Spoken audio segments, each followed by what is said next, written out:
panel numéro 4. Monsieur Farid Bournani avec son équipe, s'il vous plaît. Donc, oui.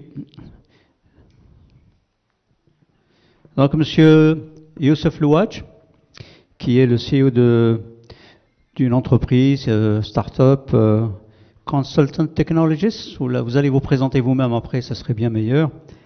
Monsieur directeur d'Algérie Post, difficilement, et il a un petit souci au niveau... voilà. Monsieur Louaï Zidi, donc directeur général d'Algérie Post, et Monsieur Rida Chnenou, qui est là ou pas? Oui, c'est le représentant du groupe Télécom Algérie. Bon, il n'est pas là. Donc un panel allégé mais efficace. Donc je vous donne la main.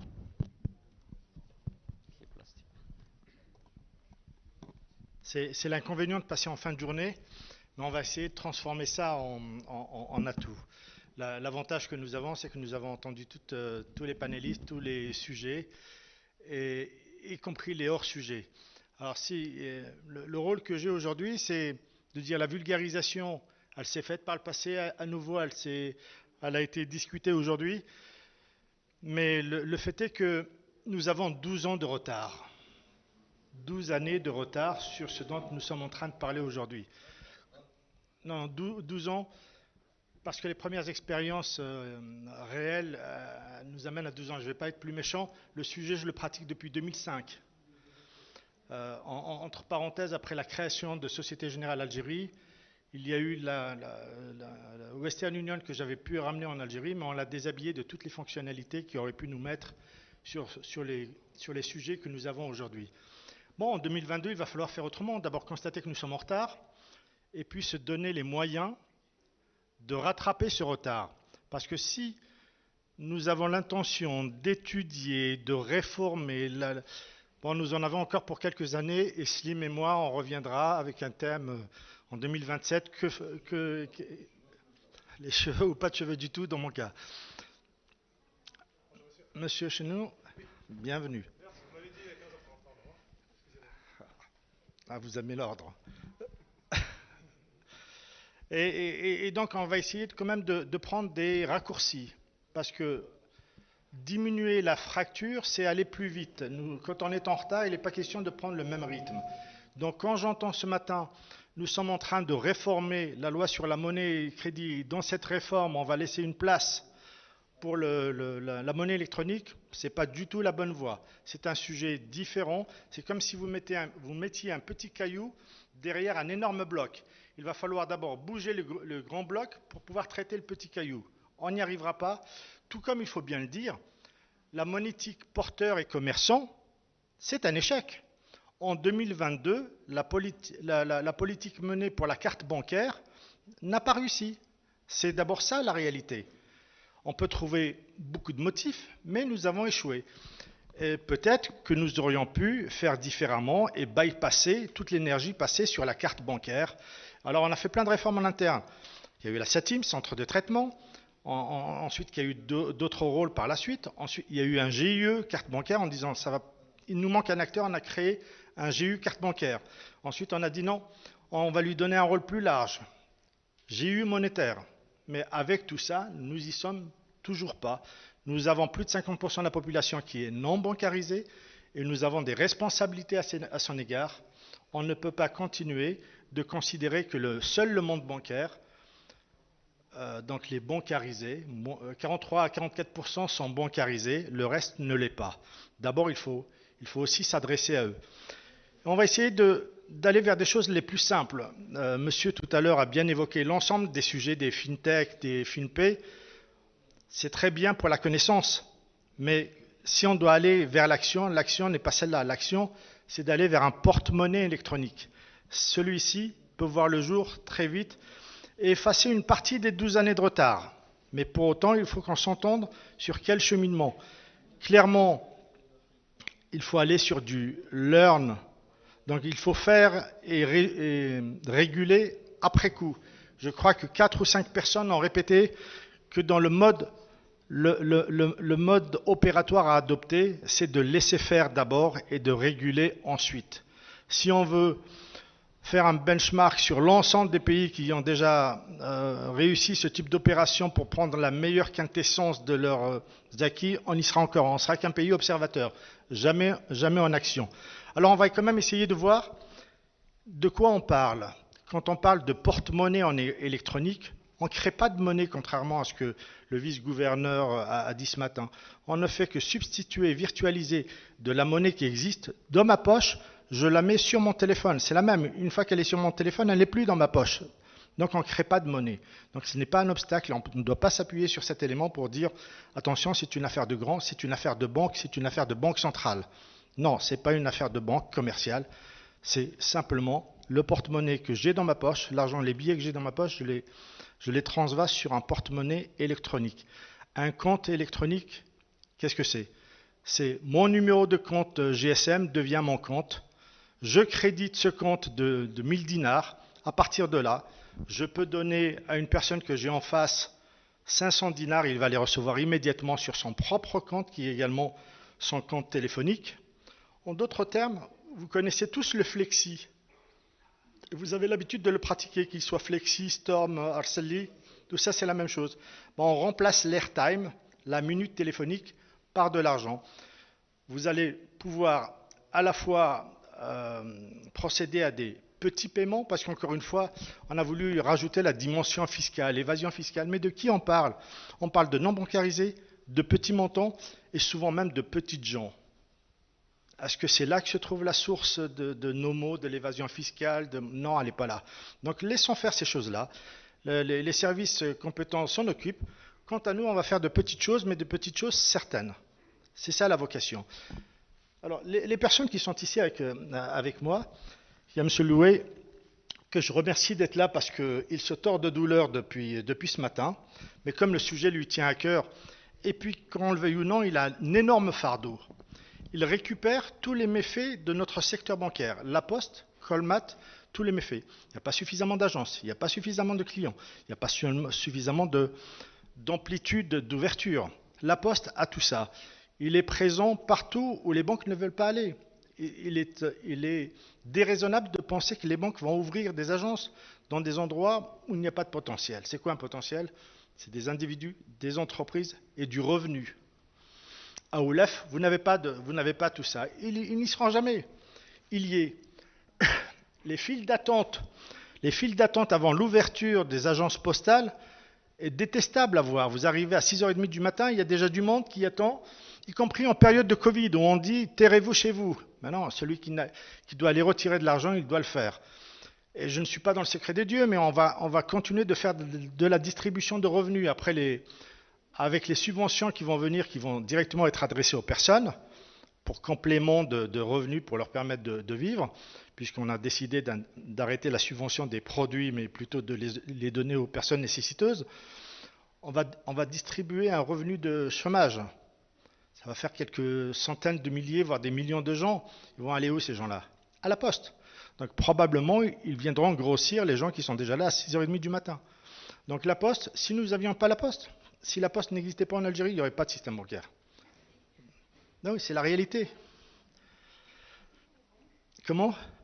Je suis banquier, Nawal, et je l'ai toujours été, mais simplement, je l'ai vu de l'extérieur, je sais ce que j'aurais pu faire et ce que je n'aurais jamais voulu faire. Et donc, je ne me cache pas. Et tu as raison de dire ça, parce que jusqu'à présent, à chaque fois qu'on parlait de monnaie, on disait, attention, chasse gardée des banques. Que tu me dises ça en 2005, ce n'est pas un problème. Mais entre 2005 et 2022, rien n'a été fait, ni par ceux qui voulaient dire vous n'y touchez pas, c'est notre chasse gardée, parce que les télécoms auraient pu le faire. En 2003, 2004, 2005, l'âge d'or des télécoms en Algérie, ils avaient la volonté de le faire. Les banques ont tout fait pour dire attention, ne les laissez pas venir sur nos plates-bandes. Moralité, ça n'a pas été fait. Donc ils endossent la responsabilité de ce sous-développement. Entre parenthèses, dans ce domaine bien précis, nous faisons partie des 47 pays les moins développés du monde. Pourquoi je prends ça? Parce que l'organisation de cette manifestation s'adresse aux 47 pays les moins développés du monde. Nous n'en faisons pas partie dans l'absolu, Mais sur ce point précis, clairement, oui. Et donc, il va falloir changer les choses. Donc, après la direction le directeur général d'Algérie Post, il y a monsieur qui est... Présentez-vous, pardon.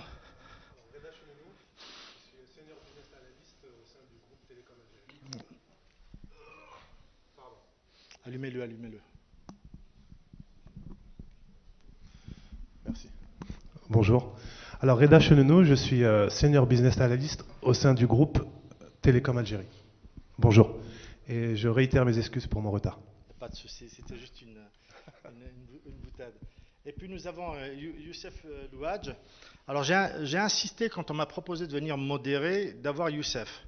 Youssef, je le connais depuis les années 2005. Je l'ai vu vivre toutes les expériences avec les Américains, Supranetcom, Stone Edge, Visio aujourd'hui. Il a mis en place, il a développé des plateformes qu'ils ont installées et déployées dans plusieurs pays du monde. En Afrique, en Asie. Puis régulièrement, il tapait à ma porte en me disant « Toi qui es en Algérie, est-ce que ça pourrait marcher ?» Bon, souvent, je lui disais non. Laisse tomber, on n'y est pas, parce que c'est l'apanage, il faut réunir 20 millions de dollars pour créer un établissement bancaire, pour commencer à faire le premier peer-to-peer, donc c'est pas la peine. Et puis récemment, j'ai cru entrevoir chez le gouverneur la volonté quand même de bypasser un certain nombre de choses et d'aller droit au but. Donc il était à Douala, il a passé 30 heures pour faire Douala-Tunis, il en a passé 48 heures pour faire Tunis-Alger, et Slim connaît le sujet. Mais pourquoi j'ai fait appel à lui? Parce que toutes les expériences qu'il a connues dans les pays limitrophes de l'Algérie, où il y était, en Afrique, en Asie, peut-être qu'un fils d'Algérie aurait la possibilité de le faire aussi dans son pays. Et on verra ce qu'on pourra lui demander tout à l'heure, sachant que ce groupe Visio est présent dans 14 pays et avec 16 ou 17 sociétés. Alors, première question, messieurs.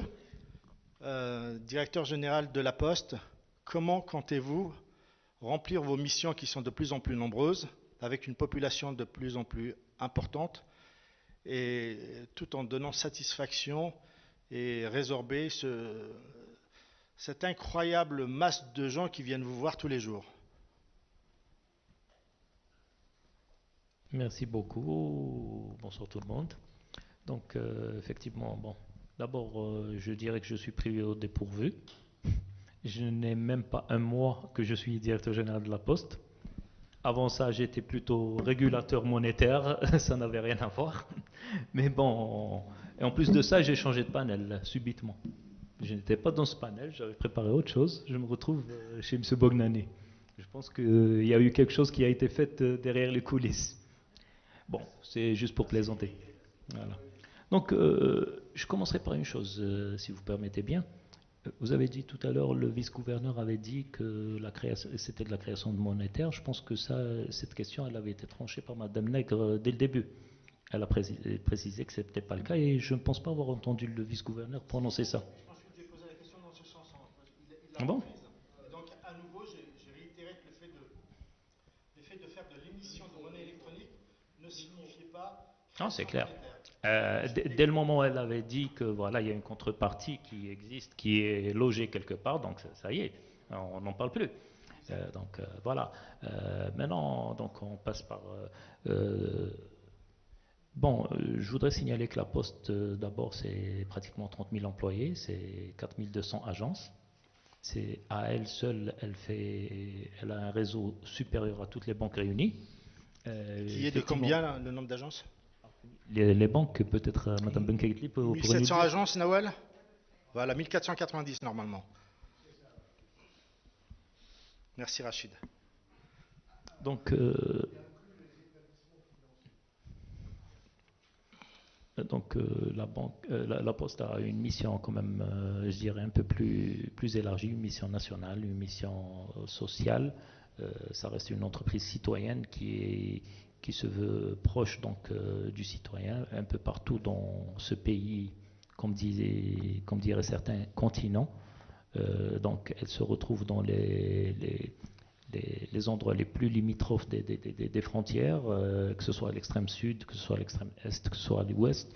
Elle est donc On essaie de faire beaucoup d'efforts pour être présent dans ce qu'on appelle les zones d'ombre, pour essayer de desservir les citoyens. Comme vous savez, par exemple, quand il y a une petite cité qui est créée quelque part, dans une ville ou dans un endroit, les premières commodités qu'on demande, généralement c'est quoi? Un épicier, un boulanger, et après c'est la poste.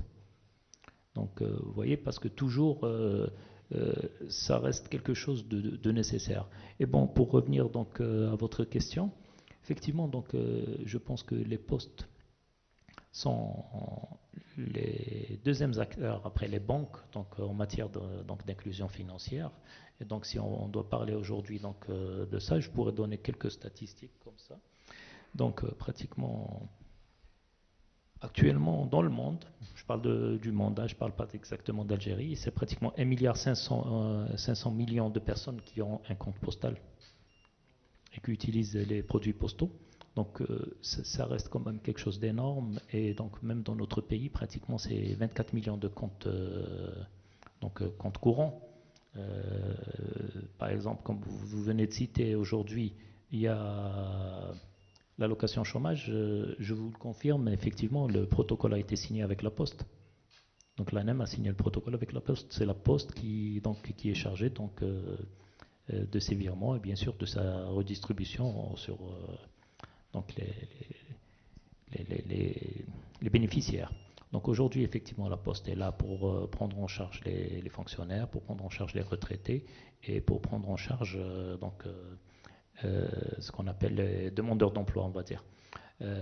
Effectivement, la Poste, elle est là dans l'inclusion financière, et peut-être c'est la seule institution qui ne fait pas d'exclusion. Ok, ça c'est important, ça reste une entreprise citoyenne, comme je vous ai dit, donc elle n'exclut personne. Les gens qui sont à faible revenu sont chez nous, les gens qui n'ont pas de revenus sont chez nous aussi.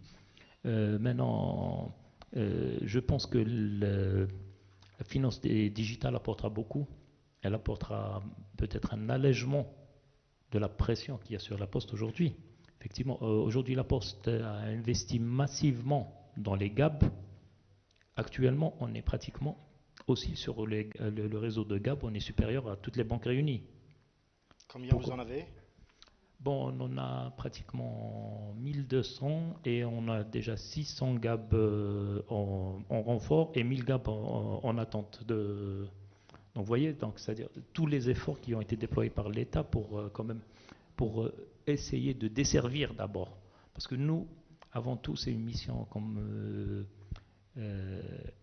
je dirais, plutôt 1400 et 600, et donc il y aura 1000 autres qui vont venir. Donc 3000 à la fin, imaginons que le secteur bancaire... Je ne vais pas donner de date précise, mais il y a une perspective de 3000. Considérant qu'ils sont déjà là, rajoutant 3000 aux établissements bancaires, nous en aurions virtuellement 6000 sur le territoire national qui puissent permettre de faire du check-out, alors qu'il en faudrait 100 000, 250 000.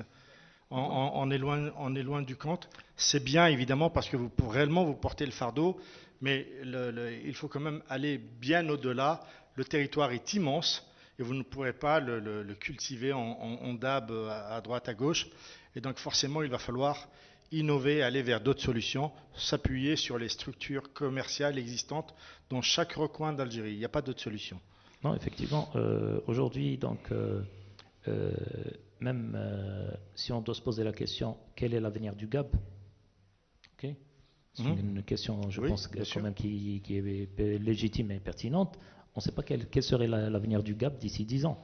Mais le problème qui se pose, nous, de toutes les manières, en tant qu'entreprise citoyenne, on doit investir, on doit desservir les clients, on doit desservir tous les citoyens. Okay. Donc c'est une obligation qui est faite par notre statut. Donc c'est un peu ça la Poste, mais effectivement, je dirais que tous les produits financiers et digitaux permettront à la Poste, bien sûr, de mieux avancer, de mieux desservir sa clientèle et de diminuer la pression qui existe aujourd'hui sur nos bureaux et sur notre personnel aussi en même temps. Voilà. Maintenant, si vous voulez qu'on parle un peu des clés et facteurs de succès, je pense que vous les connaissez bien, mais je préfère laisser le soin à d'autres experts peut-être. Voilà, alors juste pour résumer votre position, pour vous la digitalisation aura un apport certain, un confort certain pour exercer, pour permettre d'assurer les services que vous rendez à la population, à toute la population et en tout point du territoire. Moi, je vous dirais que les 4000 postes que vous avez permettront de façon certaine aux citoyens de faire le cash-in, parce que tout repose sur la possibilité d'aller déposer chez quelqu'un de l'argent qui lui-même va le transformer sur mon compte de porte-monnaie électronique. Donc vous avez également un rôle éminemment important dans ce cadre-là. Quant au check-out, vous avez évidemment vous aurez les 3000 DAB, mais vous aurez également la possibilité de verser sur les comptes de porte-monnaie électronique de façon à ce que les gens ne bougent pas de là où ils sont et ils puissent récupérer des espèces auprès des commerçants locaux. Effectivement, si on doit parler maintenant des zones qui ne sont pas encore desservies, oui, effectivement, ce serait une bonne alternative si toutefois donc l'effort d'investissement n'arrivera pas jusqu'à eux. Mais Voilà. il sera difficile Je vous dirais qu'il y a des efforts immenses qui sont aujourd'hui déployés par l'État dans ce sens. Et donc, voilà, effectivement, peut-être qu'on ne pourra pas arriver à desservir il y a le facteur financier investissement, il y a le facteur temps, puisque pour continuer d'avancer, si je suis vraiment dans un endroit très reculé, vous me dites, OK, on va arriver chez vous dans 10 ans. Mais pourquoi dans 10 ans? Alors que nous avons aujourd'hui des solutions qui sont accessibles à tout le monde, en tout point du territoire. À partir du moment où vous avez appuyé sur le bouton vert, tout le monde est concerné. Il ne s'agit pas, comme l'avait dit Yazid, en disant on peut expérimenter, mais on va limiter à une zone géographique. L'intérêt on peut expérimenter, on doit expérimenter, tu as parfaitement raison. Par contre, dès lors qu'on commence l'expérimentation, elle concerne tout le monde. Et c'est ça l'avantage. Il n'y a pas de limitation. Celui qui est en centre-ville à Alger, qui est un urbain, mais également surtout les zones rurales. Ce qui m'intéresse aujourd'hui, en réalité, c'est les non bancarisés dans les zones rurales, l'autre Algérie, parce qu'il y a évidemment une autre Algérie. Youssef, je te laisse te présenter. Et avant de présenter la société que tu portes, continuez de dire quels pourraient être les services rendus par le porte-monnaie électronique, et uniquement le porte-monnaie électronique. Ok, merci Farid. Merci de rétablir aussi un petit point sur la terminologie. Effectivement, on a beaucoup parlé ce matin de monnaie électronique, mais pour remettre les choses au clair, parce qu'il y a eu beaucoup de confusion dans les termes, il a juste fallu rajouter un mot au début qui est porte-monnaie électronique. Donc c'est de ça dont il s'agit réellement. Le porte-monnaie électronique, tel que l'a expliqué Farid, c'est exactement l'équivalent du porte-monnaie, notre porte-monnaie habituel, qui est juste transposé de façon électronique. Donc il n'y a ni création de monnaie, ni quoi que ce soit. Et c'est une facilité d'utilisation de l'argent fiduciaire qui existe déjà. Alors en termes de services les plus connus et les plus utilisés par tout le monde, c'est la recharge téléphonique. Quand on veut recharger sa ligne prépayée, imaginez, vous le faites aujourd'hui, vous allez dans une épicerie ou un bureau tabac qui revend de l'airtime, vous payez et vous recharge à distance. Imaginez que vous le fassiez directement, mais que vous avez un porte-monnaie électronique qui vous permet de le faire instantanément. Dans certains pays, ce service-là a été plébiscité et très apprécié par les utilisateurs parce que souvent les revendeurs, les petits commerçants, rajoutent une espèce de taxe aux utilisateurs. C'est-à-dire qu'au lieu de payer la valeur faciale de ma recharge téléphonique, je paye, je ne sais pas, 10 dinars, 20 dinars de plus, qui est quelque chose qui n'a jamais été quelque chose de légal ou défini par l'opérateur. Donc le fait de le faire depuis son porte-monnaie électronique, on le fait à la valeur faciale et on ne perd rien et on ne rajoute rien. Donc c'est comme si c'était une recharge gratuite. Ça c'est un service. Un autre service qui vraiment répond à des besoins, surtout dans des pays où il y a une forte population qui travaille dans les agglomérations, qui envoie de l'argent dans leur famille lointaine, c'est le transfert d'argent. Le transfert d'argent instantané par le téléphone. Donc avec mon porte-monnaie sur lequel j'ai mis de l'argent, après on parlera de quelle manière mettre de l'argent, je vais transférer instantanément de la ville à Douala, à Yaoundé, ou de Tunis à Djerba, à Sfax, ou dans d'autres pays, je cite ça comme des exemples, mais de façon instantanée. Et mon parent, qui est de l'autre côté, va prendre cet argent-là chez un agent agréé, ou bien va l'utiliser tout simplement pour se recharger lui-même sa ligne téléphonique, parce qu'il est à court de crédit téléphonique, ou d'autres services. Ça, ce sont des services de base qui peuvent être lancés, alors, je ne vais pas sans exagérer, on parle de quelques semaines. Ce n'est pas des choses qui prennent beaucoup de temps, et surtout avec toute une sécurité. Ah, pardon, ok. Bon, alors, dans les services, en fonction des pays, on va avoir de la microassurance, du microcrédit, du paiement des services gouvernementaux, les amendes, etc. Et ce qu'on a fait en Tunisie en 2012, c'est également l'encaissement des bourses pour étudiants. Imaginez, c'était un exploit. Les bureaux de poste, puisque c'est la poste qui versait les bourses des étudiants, tous les 3 mois, les étudiants, on avait des queues énormes au niveau des bureaux de poste. Tout d'un coup, avec la solution, donc pour la nommer Mobiflux, les gens devaient juste taper, choisir dans leur menu sur leur téléphone, encaissement de la bourse, ils rentraient leur code, disant un code spécifique, et tout de suite, la bourse est encaissée sur leur téléphone. Et ils pouvaient immédiatement l'utiliser. Ils pouvaient toujours aller la retirer s'ils voulaient, et comme ils pouvaient également transférer une partie à leurs parents qui sont dans les régions. Voilà. Donc il y a différents types de services en fonction des besoins. Je ne dis pas que ce sont des besoins universels. Il y a certainement des besoins dans notre pays qui peuvent être satisfaits et donc des solutions adaptées aux besoins immédiats, mais c'est réalisable et on n'est pas en train de réinventer la roue. J'ai bien aimé la phrase de notre ami Rachid qui disait « Le fil de beurre existe, pourquoi le réinventer ?» Voilà. Très bien. Des besoins qui vont devoir être... il va y avoir des besoins auxquels nous n'avons pas encore de réponse aujourd'hui. Vous êtes arrêté depuis le 1er janvier sur l'autoroute pour excès de vitesse. Moi, j'ai un permis étranger, donc ce qu'on a l'habitude de faire avec moi, on me le retient le temps que j'aille payer, et puis il faut revenir le lendemain dans la brigade de gendarmerie. Donc j'ai découvert à peu près toutes les grandes brigades de gendarmerie des autoroutes. Mais il fallait y retourner une deuxième fois pour visiter. Mais dorénavant, ça concerne l'ensemble des Algériens, puisqu'on ne vous retire plus le permis, mais on va vous le prendre en séquestre le temps que vous ayez payé. Si vous avez un porte-monnaie électronique, il ne veut pas recevoir d'espèces. En disant ça, je rigole un peu. Et donc, normalement, il faut qu'on vous donne le moyen de payer la gendarmerie instantanément pour repartir, et cette fois-ci avec votre permis. Ben, le porte-monnaie électronique répond parfaitement à ça. Vous allez pouvoir payer, il va pouvoir avoir la preuve du paiement, et puis vous allez pouvoir partir. C'est-à-dire qu'avec et là c'est le paiement instantané dont je parle. Mais je prends un autre exemple. Si vous voulez récupérer de l'argent rapidement, faites arrêter au milieu de l'autoroute n'importe quel autocar qui fait de longues distances. Vous les faites tous descendre, vous leur videz les poches. Ils ont tous des liasses d'argent parce que là où ils vont, ils doivent vivre. Ils n'ont pas de carte bancaire, ils n'ont pas de chéquier parce que de toute façon ça ne sert pas à grand chose. Et donc ils ont avec eux des liasses de billets pour vivre, pour aller dans un hôtel, pour consommer.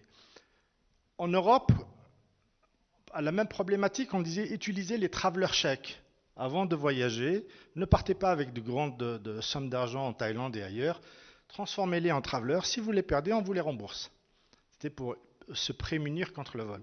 Mais rien ne m'interdira demain de mettre cette somme d'argent sur mon wallet, d'aller là où je veux et puis de faire du cash out, donc de faire des retraits au fur et à mesure de mes besoins. Je vais dans une épicerie, je lui dis donnez-moi 5000 dinars. Il va me donner 5000 dinars. Son compte wallet à lui sera crédité de 5000 dinars.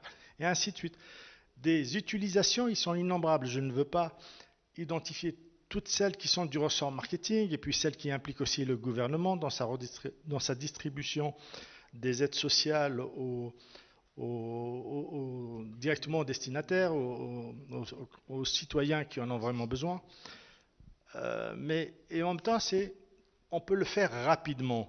Faire rapidement, c'est qu'il ne va pas falloir continuer d'étudier longtemps. Quand on a du retard, on arrête d'étudier, on commence à faire. Et l'avantage que nous avons dans le numérique et dans le digital, c'est que ça prend très peu de temps pour colmater le retard. Il vient de le dire, c'était la question suivante, c'était dans un système idéal où il y a de la part de la Banque centrale une non-objection, c'est-à-dire, faites, je ne m'y oppose pas.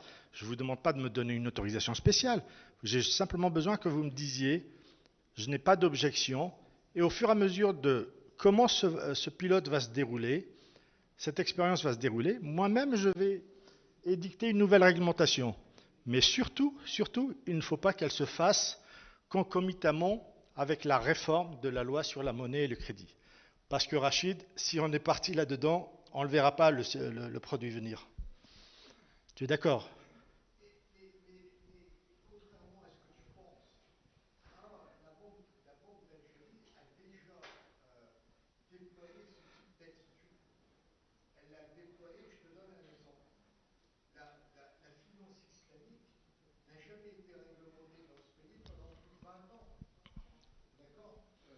La finance islamique n'a jamais été réglementée dans ce pays pendant plus de 20 ans. Et pourtant, il y avait 2 banques islamiques qui fonctionnaient totalement bien. Donc la Banque centrale a eu une intelligence pratique. Mais sur l'histoire de la monnaie, électronique, bon, je suis tout à fait en ligne avec l'idée développée par Alice qu'il faut alléger la réglementation prudentielle, qu'il faut alléger, j'allais dire, le KYC, mais attention, il faut veiller à la garantie des dépôts. C'est pas quelque chose. Alors, on est en train de donner des succès, mais va voir ce qui se passe au Sénégal aujourd'hui avec YOP. Alors, YOP, c'est le produit de la Société Générale. Oui, je vais y répondre. Non, mais YOP, on nous donnait ça comme un super exemple. Oui, je vais te répondre. Parlons de YOP. Hein. Donc, alors, tu peux pas. Moi, je dis pas que je dis la Banque centrale. Je dis pas la Banque centrale ne doit pas réglementer rapidement. Je dis la Banque centrale doit réglementer, mais elle doit réglementer rapidement. Alors, hein? L'avantage d'être peu nombreux, c'est qu'on peut échanger même au milieu des débats et ça m'arrange. Alors, je réponds à Rachid. YOP, c'était le super produit de la Société Générale dans les pays de l'Afrique de l'Ouest. Et l'échec qui a été annoncé il y a quelques jours n'a pas mis en péril les dépôts des clients. Donc, c'est simplement un établissement bancaire, même si c'est la Société Générale, même si elle s'est donné les moyens, n'est pas suffisamment agile par rapport aux produits concurrents. Les autres ont été bien meilleurs.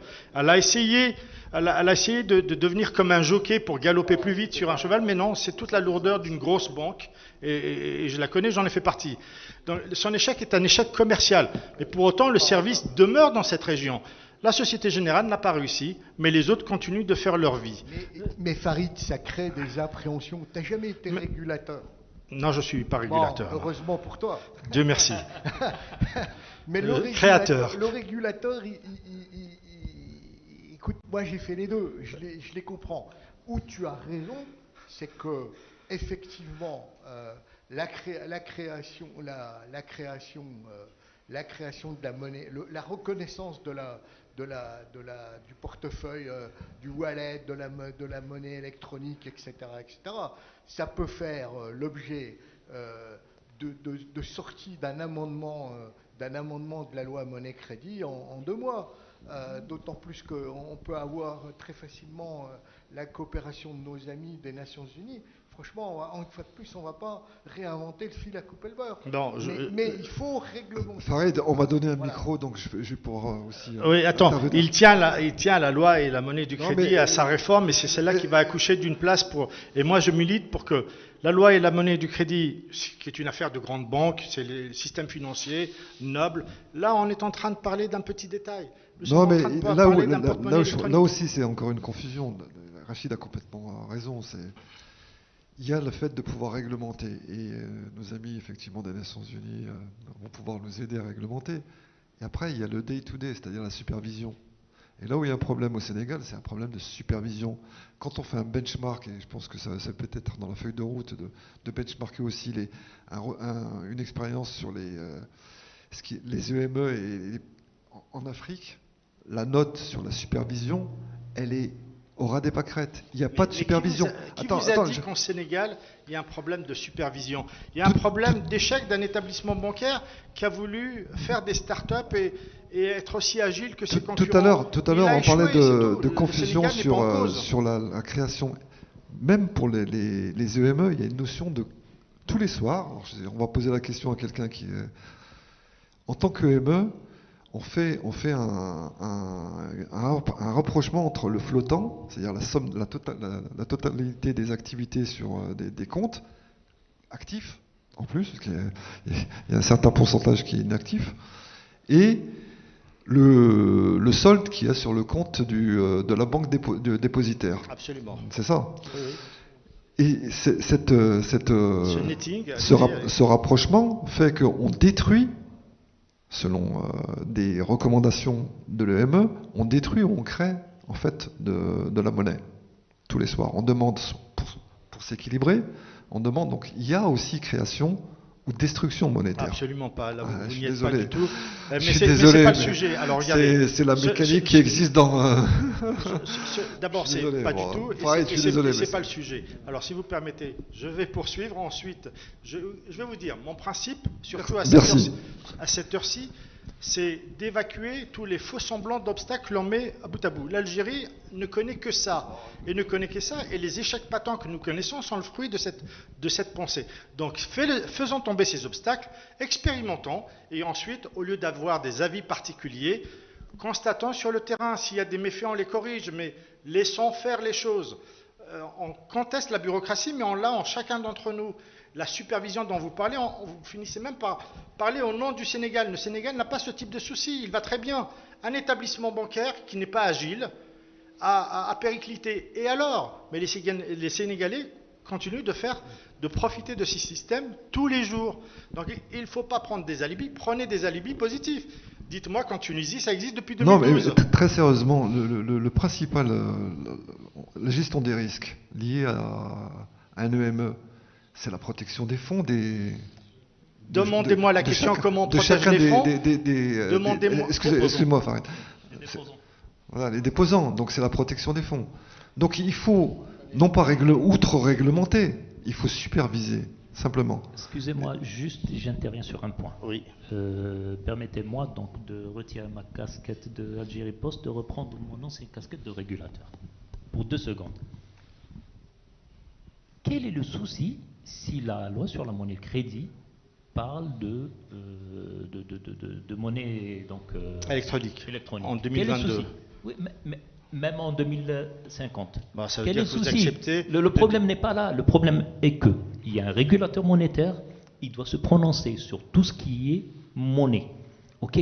Donc, de toutes les manières, quand on parle de loi sur la monnaie de crédit, sachez qu'il va dire, voilà, la monnaie électronique est autorisée.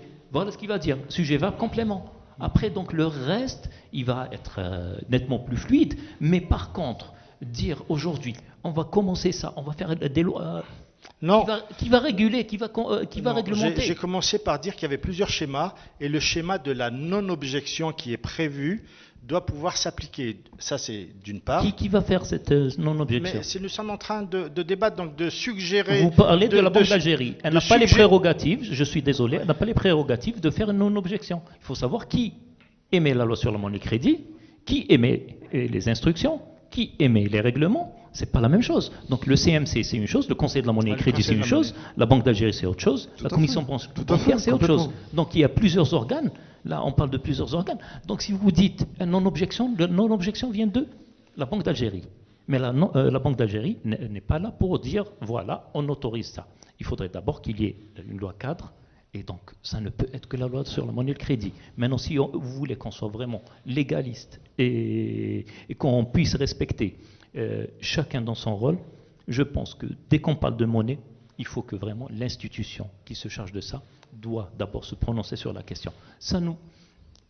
Je ne vois pas où est le mal. Il y a un risque systémique qu'il faut gérer. Oh là Oui, là, mais parce que vous utilisez parce des qu'il y a un point. Non, il y a un- non, mais non, faut pas prendre de la hauteur comme ça, Farid. Non, mais le Non, il y a risque un point. systémique, c'est pas ça. J'ai posé une question par rapport au cas concret. L'EME, il a un compte chez une banque dépositaire. Absolument. Cette banque dépositaire, elle, est liée au risque qu'il peut y avoir avec l'EME. C'est Donc, même il y a- un il y a escroc début de account. risque- Il y a un début de risque systémique. Si d'autres banques sont liées à cette banque qui est banque dépositaire auprès de cette EME, c'est un risque systémique. Donc on ne peut pas laisser comme ça. On a envie de. Tout à l'heure, en tant que directeur du FINLAB, c'est vouloir développer les fintech, etc. Donc l'innovation. Mais il y a contraintes et réglementation. Le cadre juridique, c'est le premier objectif, c'est la protection des fonds.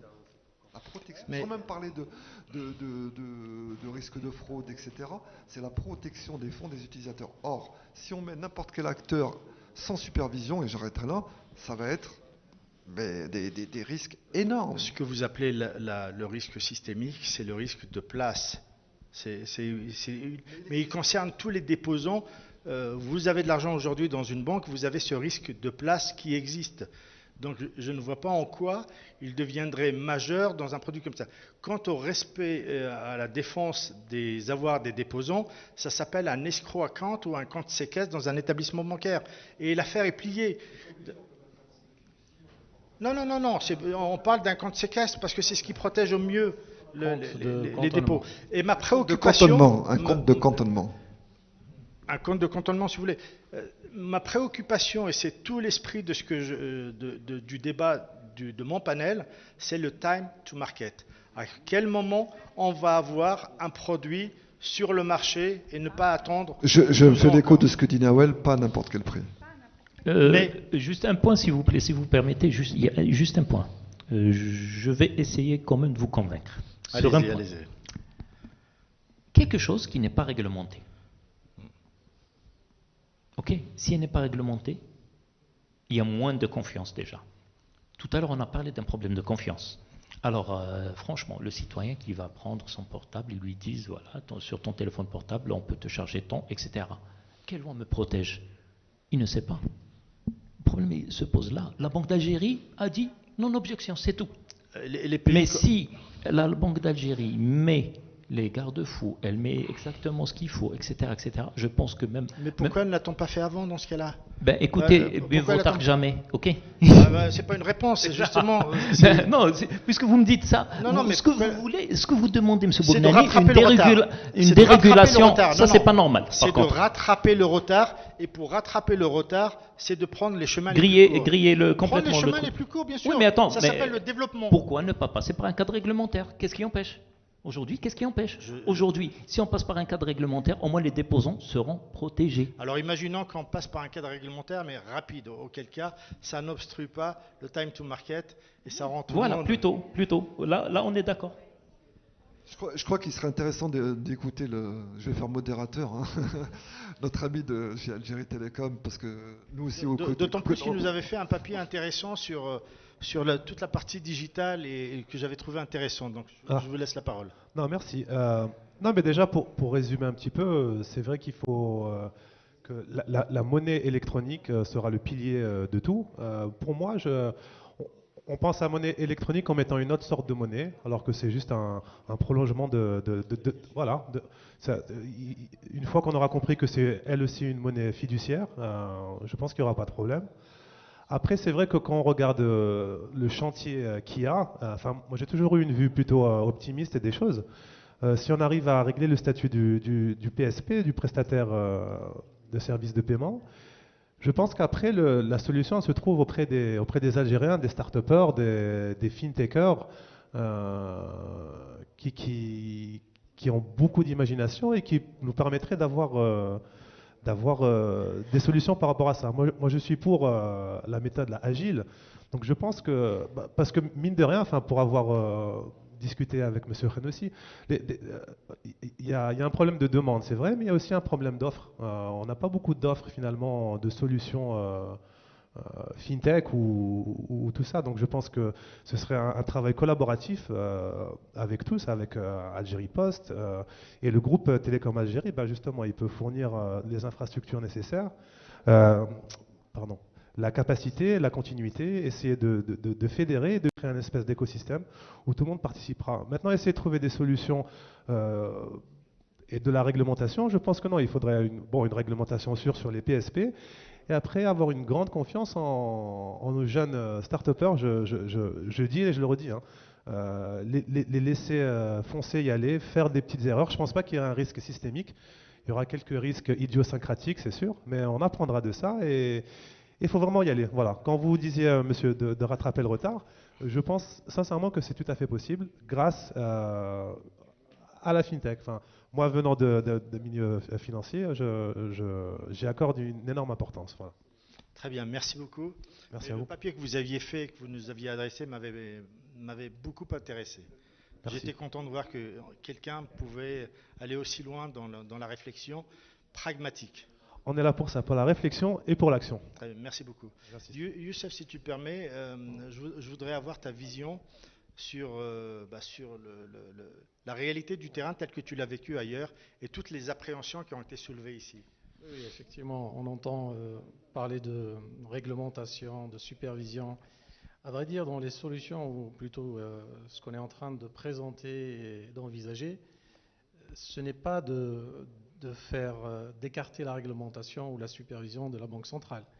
C'est surtout d'avoir des cadres plus allégés et plus rapides afin d'accélérer et de ne pas suivre le même chemin que ceux qu'ont suivi d'autres pays pour en arriver où ils en sont aujourd'hui. On parle de fintech, de banque digitale et, j'ose même pas dire, de crypto-monnaie et de crypto digital, enfin de monnaie digitale des banques centrales. Excusez-moi. Donc c'est surtout ce qu'on appelle en anglais le fast track, c'est aller vite en apprenant du chemin qu'ont parcouru les autres pays.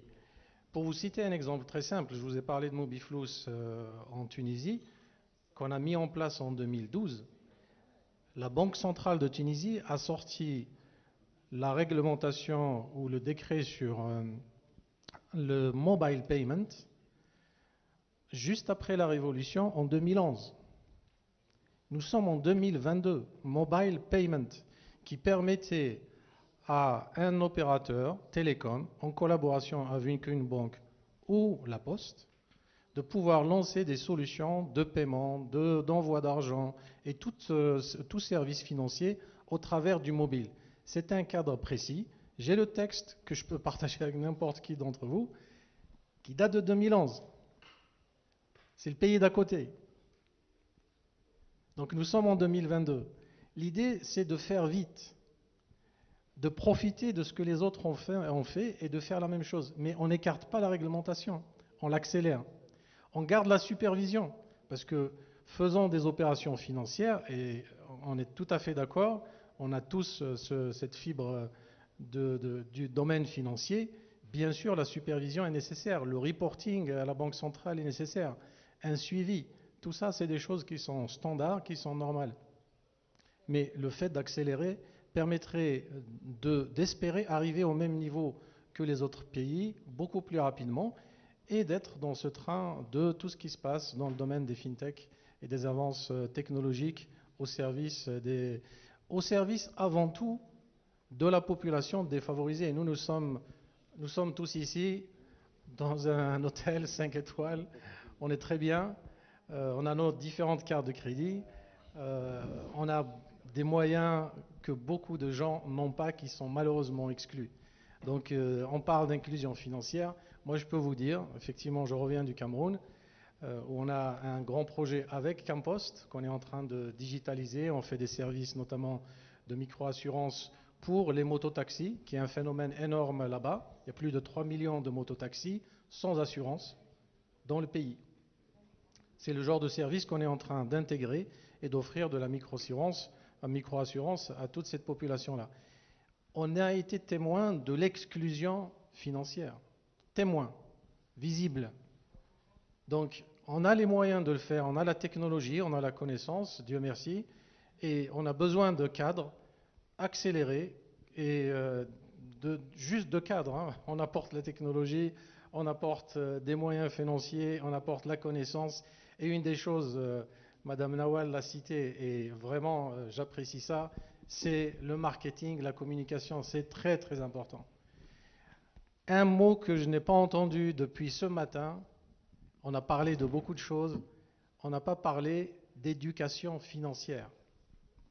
Toute inclusion financière s'accompagne d'éducation financière. Quand on dit qu'est-ce qui va inciter le commerçant à accepter ce type de paiement, qu'est-ce qui va inciter le consommateur à vouloir utiliser tel ou tel service, à avoir confiance, c'est l'éducation financière. C'est tout un chapitre de l'inclusion financière auquel nous on attache beaucoup d'importance. Nous avons les moyens humains, ressources, connaissances, expertise, et également des moyens techniques pour faire de ce projet-là quelque chose de réussi et qui répond aux besoins de tout le monde. Voilà, c'est tout ce que j'avais à dire. Dis-moi, oui. Non, je veux bien. Je savais que tu rebondirais là-dessus. Alors, je vais te donner quand même une éducation financière qui s'est...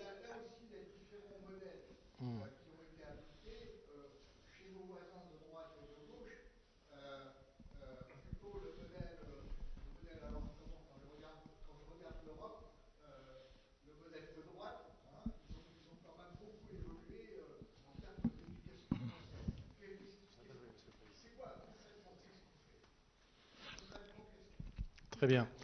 Alors, ce qui se passe en fait au niveau de l'éducation financière, il y a différents acteurs. Il y a les agents, donc qui peuvent être les commerçants ou bien des agents qui font les opérations financières. La première chose qui doit être faite, c'est l'utilisation de l'outil lui-même. Ça, c'est une première chose. Pour les utilisateurs, on va les amener en fait à comprendre que le fait d'avoir leur argent stocké de façon électronique fait qu'il n'y a pas, disons, il n'y a pas de perte ou de risque.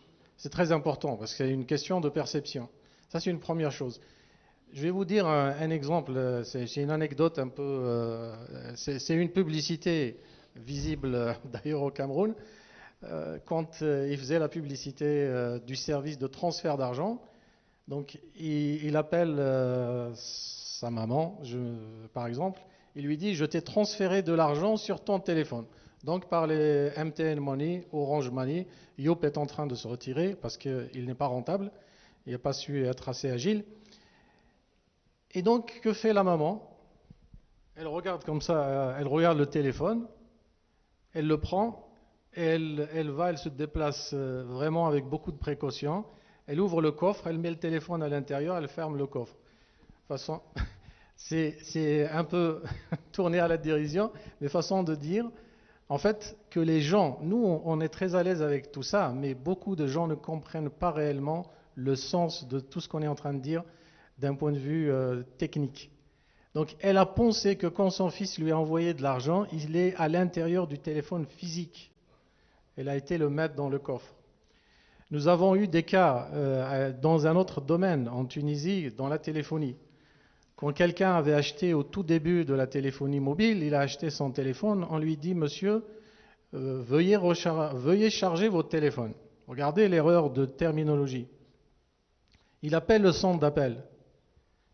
Ben, écoutez, j'ai chargé mon téléphone, mais je n'arrive toujours pas à appeler. Comment ça, monsieur? Normalement, ça fonctionne. Ben, je l'ai laissé toute la nuit chargé, mais je n'arrive pas à téléphoner.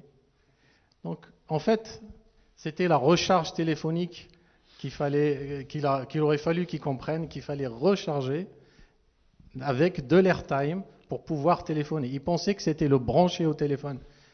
On parle de concepts aussi simples qui finalement rassurent les gens et leur permettent d'utiliser ça sans aucune crainte. Je pourrais développer un peu plus. Il y a apprendre également le principe de l'épargne.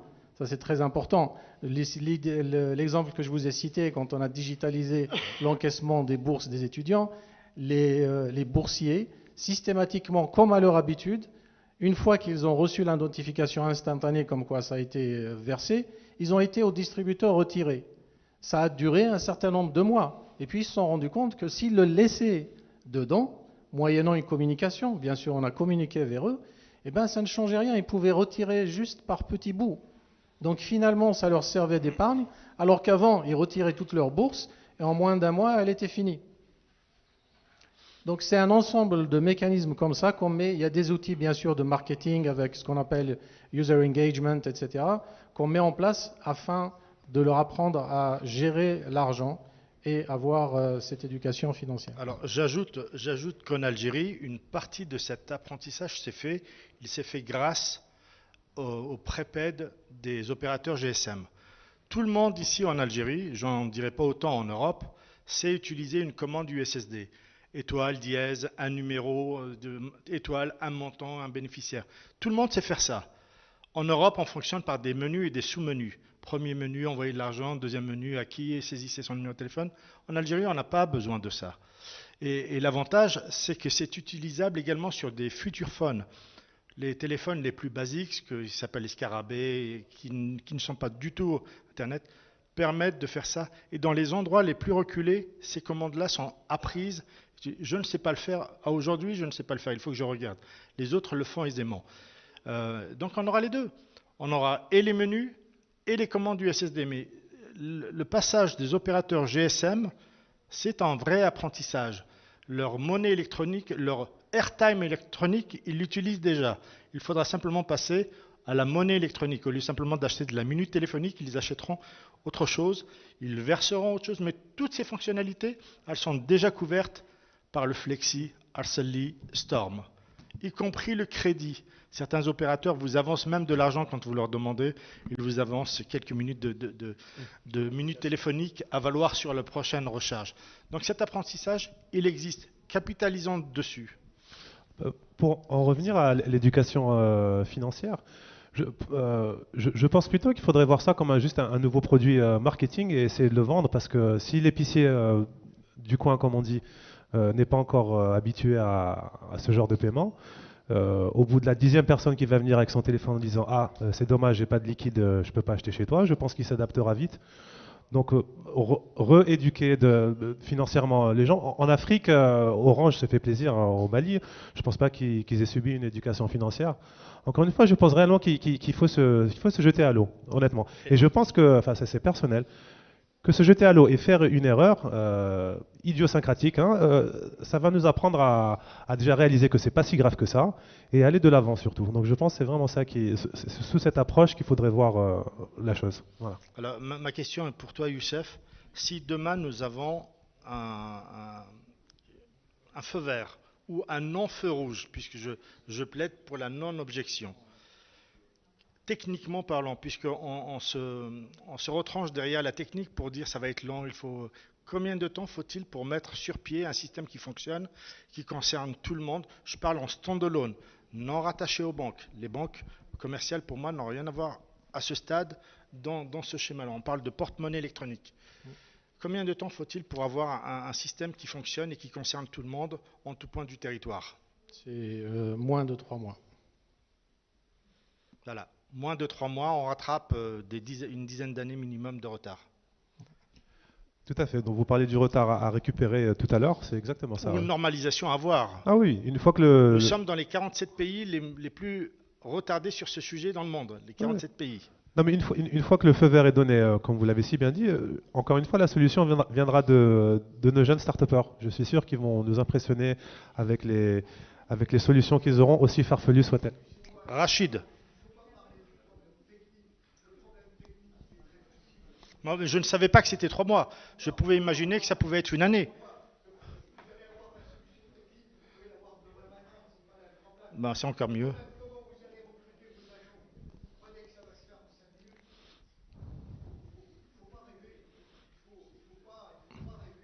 Rachid, à ma droite, j'ai quelqu'un qui déploie dans plusieurs pays et donc lui, il le connaît.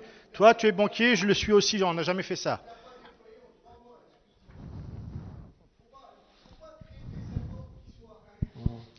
Euh,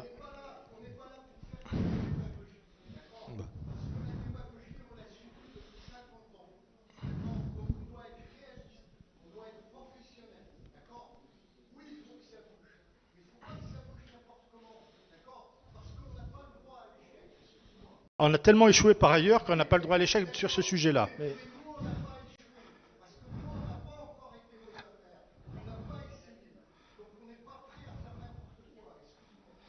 Allez, je retiens de tes propos qu'il faut agir. Moi, je vais me lever juste Je- pour intervenir 2 secondes. je voudrais juste... Non, mais Vas-y, non, je t'en non, prie. je vais pas. C'est pas pour interrompre. On n'a pas fini. Je voudrais juste faire un commentaire. Je suis pas spécialiste en finance, donc j'ai écouté. C'est vrai qu'on n'est pas suffisamment nombreux. J'ai 2 remarques très simples. La première, c'est une remarque. S'il vous plaît, s'il vous plaît, s'il vous plaît, parlez un peu moins fort. Juste, donnez-moi la chance d'intervenir. Juste 2 mots. Merci. Euh, 2 remarques. Une remarque micro, toute bête et toute simple. Cette monnaie électronique à laquelle on est en train de penser, ce fonctionnement qui va en fait accélérer le fonctionnement de l'économie, et j'expliquerai le deuxième point. Le premier point, il est relatif à l'inflation. Avec de la monnaie électronique, sur un marché comme le marché algérien où on fonctionne par des sauts de 5 dinars ou 10 dinars, parce qu'il n'y a pas de pièces de monnaie, en fait on peut calmer le jeu de l'inflation, en quelque sorte, en utilisant des transactions électroniques. On va pousser les gens, au lieu de subir le diktat du 5 dinars et du dinar, des pièces, la monnaie électronique, déjà, elle calme un peu le jeu. Je ne dis pas que c'est la solution, je vous ai dit, je ne suis pas du tout spécialiste, mais la première idée qui me vient à l'esprit, parce que je suis industriel et parce que mon vécu d'industriel me fait dire que chaque fois que j'ai voulu mettre un produit sur le marché, un nouveau produit, ou chaque fois qu'on était en phase d'augmentation de prix qui était nécessaire, parfois on n'avait pas besoin de faire des augmentations de prix de 5 et 10%, et elles nous étaient imposées par la structure de la monnaie. Vous vous imaginez, c'est-à-dire on a envie d'augmenter de 1 dinar, on ne peut pas le faire. On ne peut pas le faire parce que le consommateur, lui, il arrive, l'épicier ou le commerçant lui dit non, 5 dinars, il augmente de 5 dinars ou de 1 dinar, non, ça ne va pas. Je n'ai pas de monnaie à te rendre, je te rends du 5 ou du 10. Bon. Le deuxième sujet, je l'ai vérifié malgré tout. Bon, encore une fois, je ne suis pas financier. Je l'ai vérifié, donc toute l'équipe, même avec Rachid. Rachid, hier, nous parlait de la relation qu'il y a entre la monnaie en circulation, M2, c'est ça, et le PIB.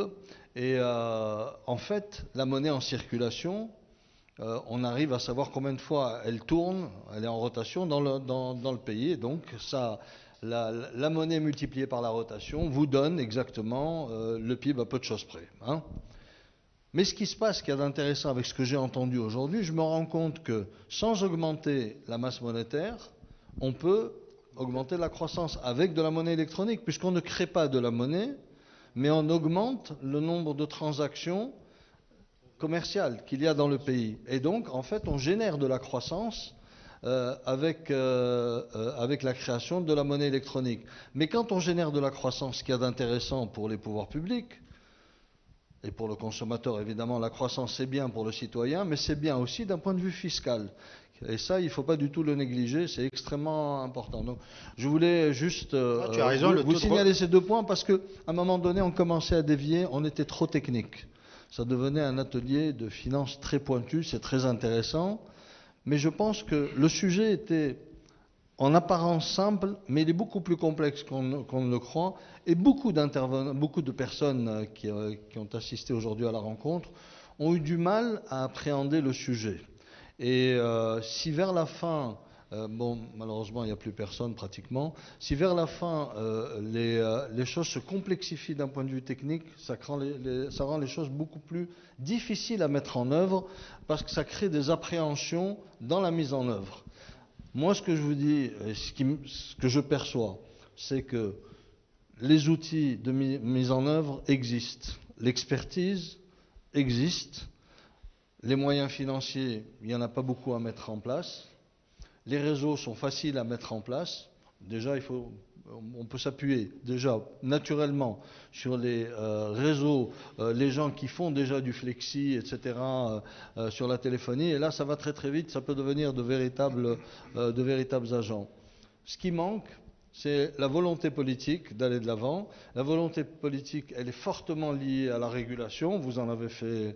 Vous avez effleuré le sujet, et ça peut être un sujet de polémique, mais c'est vrai qu'il faut de la régulation. Que si moi je donne de l'argent à quelqu'un en lui disant tu me les donnes sous forme de briques dans mon téléphone, je regarde, j'ai mon compteur, ma jauge qui me dit ça y est, les 100 que tu as donnés à Ali, ces 100-là tu les retrouves sur ton téléphone. Mais Ali, qu'est-ce qu'il va faire avec ce sac de fric? Parce que Ali, il n'a pas reçu que mon argent à moi, il a reçu l'argent de beaucoup de monde. Ça fait beaucoup d'argent, peut-être que lui, il va être tenté à un moment donné de se dire je prends la caisse et je me barre. Donc oui, la régulation c'est important, mais tout ça c'est des détails techniques. Donc accélérer la mise en œuvre, on est d'accord. Et voilà. Donc c'était des remarques qui me semblent à retenir. L'inflation, la fiscalité, l'accélération de la croissance sont des points très importants. Merci. Pardon, je pourrais juste conclure par rapport à ce qu'a dit monsieur. C'est vrai, bon, sans parler de l'inflation, par rapport au PIB, il a été prouvé par des études dans certains pays que justement cette finance digitale a augmenté sur 56 pays, je crois l'étude était, le PIB a augmenté d'une moyenne de 0,17 points et plus des créations de centaines de milliers d'emplois de par la sous-traitance qui découle de cette finance digitale. Donc je rejoins tout à fait ce que disait monsieur. Oui, donc nous avons tout à gagner. Tu as parfaitement raison sur l'inflation. On va pouvoir fixer des prix 73 dinars pour une bouteille et on va payer 73 dinars et non pas 75. Et plus rarement, le commerçant il dit je vous fais cadeau des 3, payez-moi 70. Mais on va pouvoir coller réellement au prix affiché. Tu as raison sur ce qu'a dit Rachid. C'est un facteur de croissance. Plus le taux de rotation de la monnaie est élevé, mieux c'est pour la croissance économique. Et c'est un élément non négligeable qui est négligé. Donc, si nous mettons des briques au pied de nos billets pour les déplacer, évidemment, ça sera bien moins rapide que de le flexer ou je ne sais pas comment on appelle. Vas-y.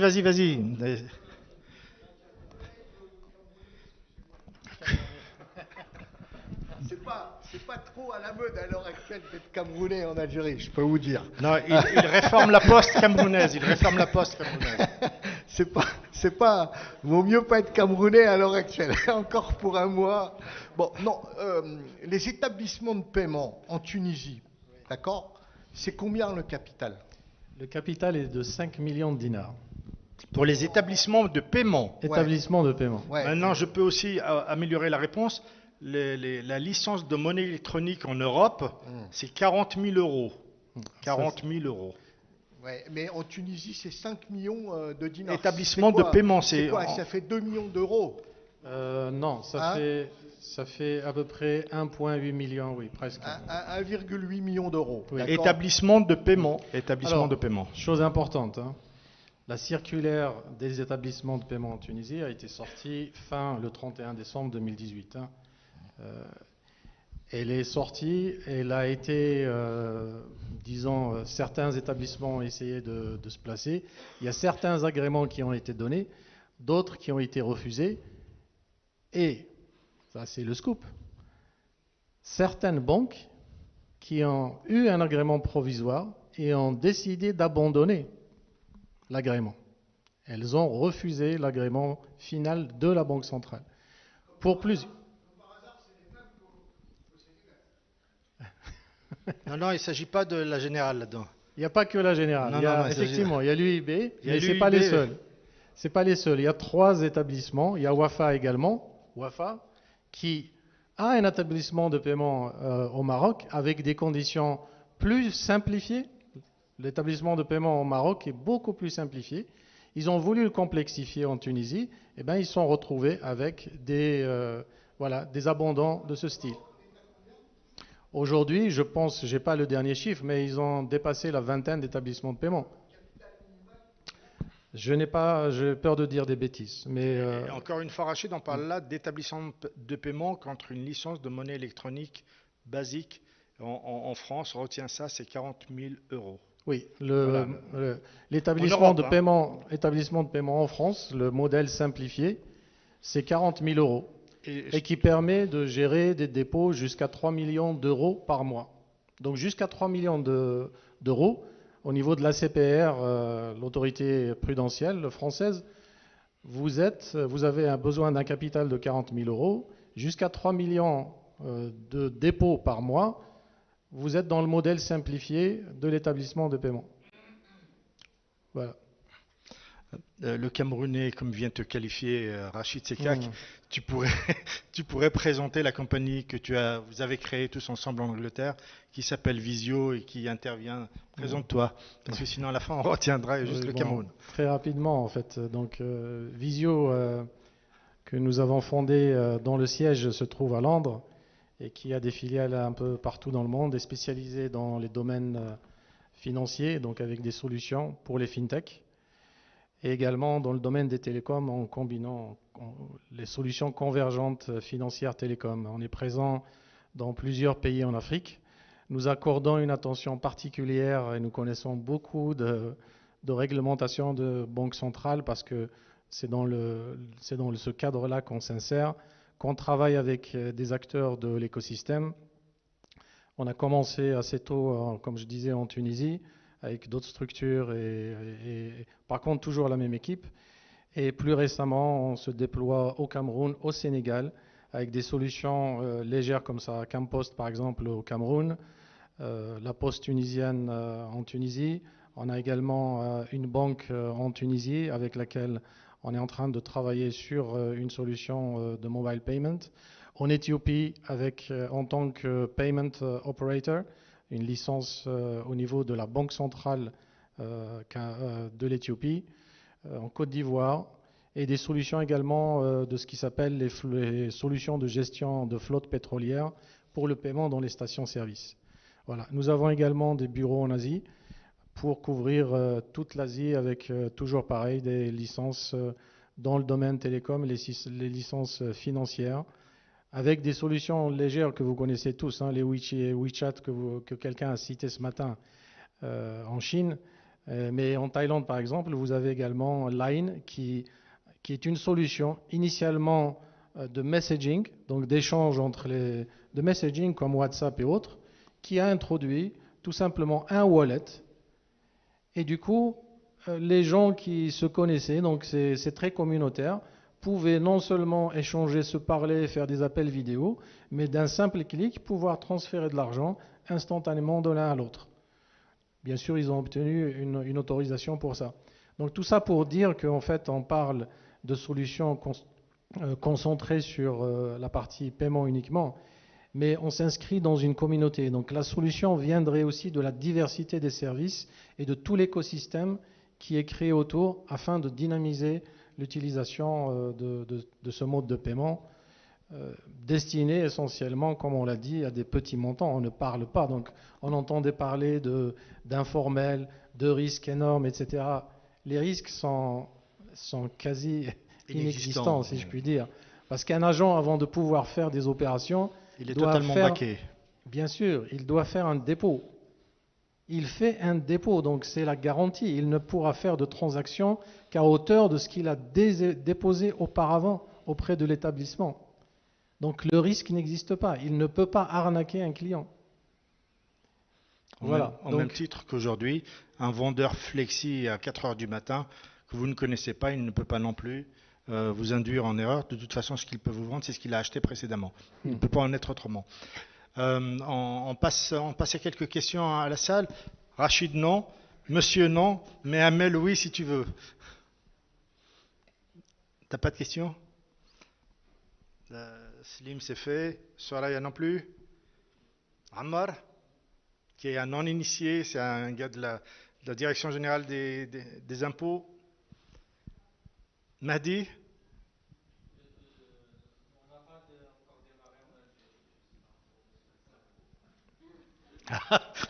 Il n'est pas là pour ça. Je pense pas en tout cas. Maintenant, s'il a été missionné pour savoir la richesse qui pourrait être créée.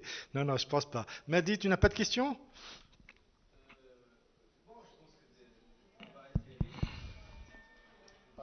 Au fond, dans la salle? Passionné.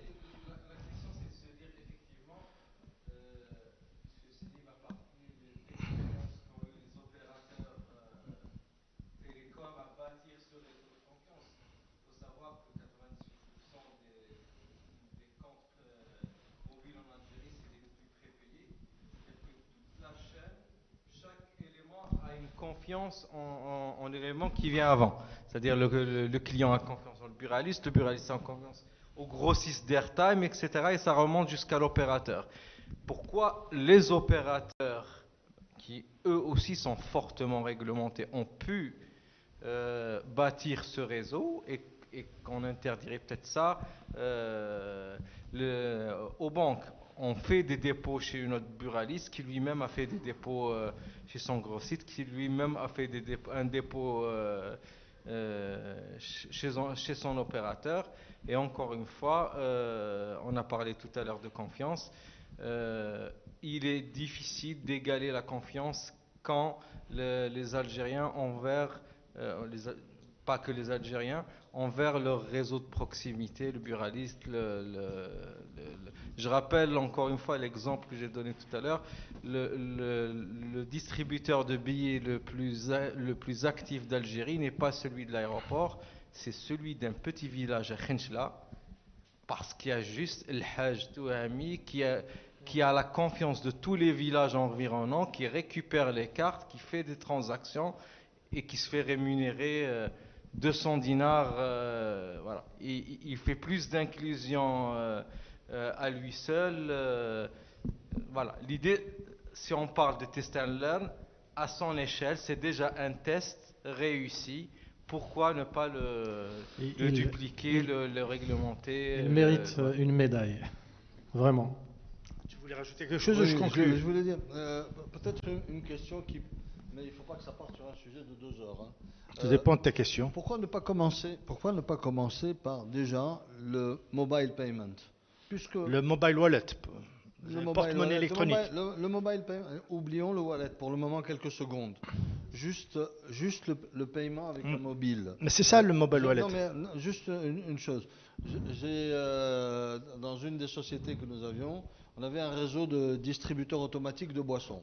Oui. Donc on a proposé une expérience à un opérateur télécom et on a développé une carte électronique fabriquée en Algérie, qu'on a installée à l'intérieur des distributeurs automatiques qui interagissaient avec le téléphone. L'expérience était parfaite, ça fonctionnait parfaitement. Donc on arrivait avec notre téléphone, on payait notre café, on recevait notre café. Donc on s'est dit, finalement, on peut utiliser ça. Ah, le fameux régulateur a dit niet catégorique. Vous ne pouvez pas acheter vos cafés sur le distributeur automatique avec vos téléphones. Donc on a jeté. Et attention, cette solution-là, on l'a faite il y a 8 ans. Il y a 8 ans, hein, ça ne remonte pas. Et depuis, cette histoire d'utiliser le téléphone ou d'utiliser les distributeurs automatiques, ça peut être de boissons, de paquets de cigarettes, de mouchoirs en papier, de bouteilles d'eau, de ce que vous voulez, eh ben, jusqu'à présent, personne n'obtient d'autorisation pour utiliser justement des distributeurs automatiques avec le téléphone, alors que la solution est là. Ça a été une solution locale.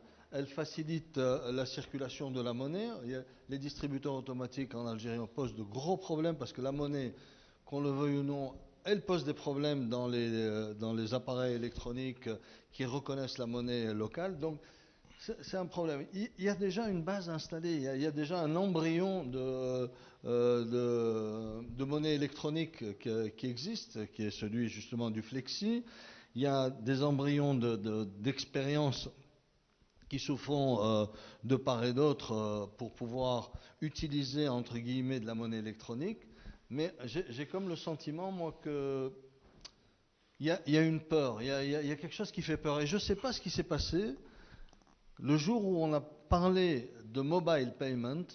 Je pense que le lobbying du secteur bancaire a été tellement fort auprès des pouvoirs publics qu'il a détruit complètement l'image de la monnaie électronique. Il faut dire les choses clairement. Chaque fois qu'on utilisait le mot mobile payment, on dirait qu'on avait insulté la moitié du gouvernement. Exactement. Donc peut-être qu'il faut revenir à quelque chose de beaucoup plus simple, beaucoup plus basique, et peut-être ce dont vous parliez tout à l'heure, l'éducation financière, etc. Commencer à parler à la société. Il y a des journalistes, commencer à expliquer réellement c'est quoi, même si ça paraît simple. C'est vrai qu'il y a des gens qui ont du mal, vous l'avez bien expliqué, qui ont du mal à comprendre cette relation qu'il y a entre l'argent que vous avez dans la poche, le téléphone, comment l'argent il va dans le téléphone après je peux l'utiliser. Il faut éduquer, il y a un travail d'éducation qui ne va pas prendre des années, ça peut prendre 2-3 mois, campagne intensive. Il faut que les banques aussi, elles arrêtent de casser la monnaie électronique. Et la seule façon de casser, il faut qu'elle soit partie prenante des revenus potentiels de la monnaie électronique. Donc il faut intéresser tout le monde. Mais l'argent, les dépôts d'argent sont dans les banques de toute façon. Oui, mais on dirait qu'elles ne comprennent pas que l'argent est chez elles. Et il faut qu'elles comprennent qu'elles gagnent. L'État va y gagner. Le citoyen va y gagner. Les rechercheurs d'emploi vont y gagner. Les entreprises vont y gagner. L'inflation va prendre un coup sur la tête.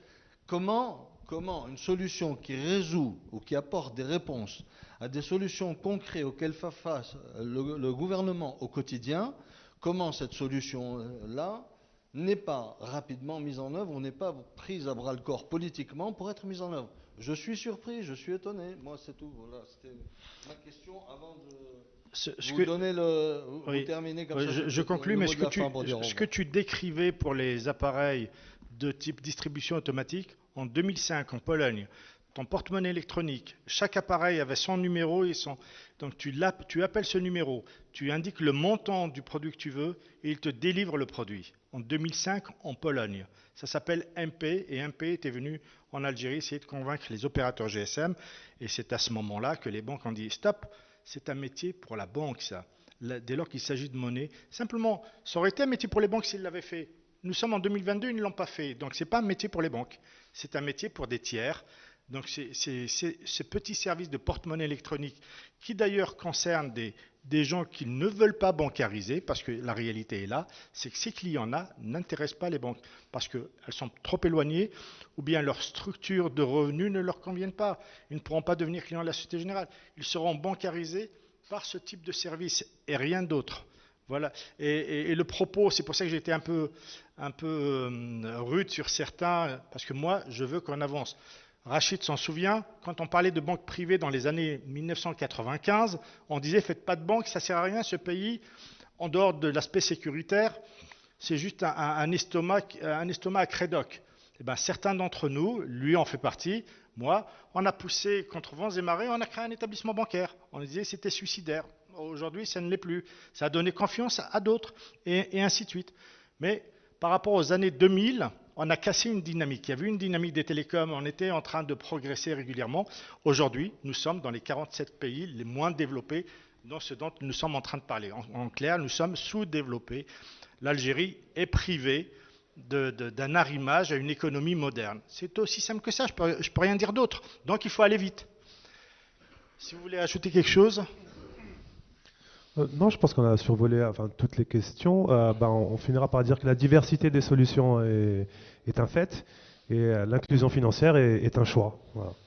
Merci. Youssef, tu repars ou tu restes en Algérie? Je vais essayer de rester et d'espérer encore. Alors, je dirais que quand même l'émergence d'une solution ou de ces solutions-là, c'est la rencontre aussi ou la convergence de l'intérêt de chacun. Et l'intérêt de la Banque centrale, comme de toutes les banques centrales dans le monde, il faut l'admettre, on le sait tous, mais peut-être qu'on ne le dit pas assez, c'est le décashing, c'est-à-dire retirer le maximum de cash de la circulation, maîtriser, contrôler le cash. Et là, c'est un moyen je dirais, fatale pour pouvoir maîtriser la circulation du cash et retirer le maximum de circulation, tout en offrant un service de proximité à des exclus et faire de la véritable inclusion financière, voire même au-delà. Ce que nous, on apporte comme solution, c'est également stimuler l'entrepreneuriat avec des programmes très spécifiques et donc faire, au-delà de l'inclusion financière, faire de l'inclusion sociale. Voilà. Merci à vous deux et à vous trois, puisqu'il est parti, il ne pouvait pas rester tellement il avait mal. Merci à l'assistance qui est restée jusqu'au bout. Je te laisse la parole, Slim. Oui, c'est rien de plus que de vous dire merci. C'était très riche. J'aurais souhaité évidemment qu'on passe plus de temps dans les débats. Et en général, quand c'est long, évidemment, ça se dégarnit. C'est un peu comme les cheveux qu'on a sur la tête, n'est-ce pas? Suivez mon regard, tous. En tous les cas, j'espère vous revoir tous à notre prochaine rencontre et pour des sujets toujours aussi passionnants. Voilà, merci beaucoup. Au revoir.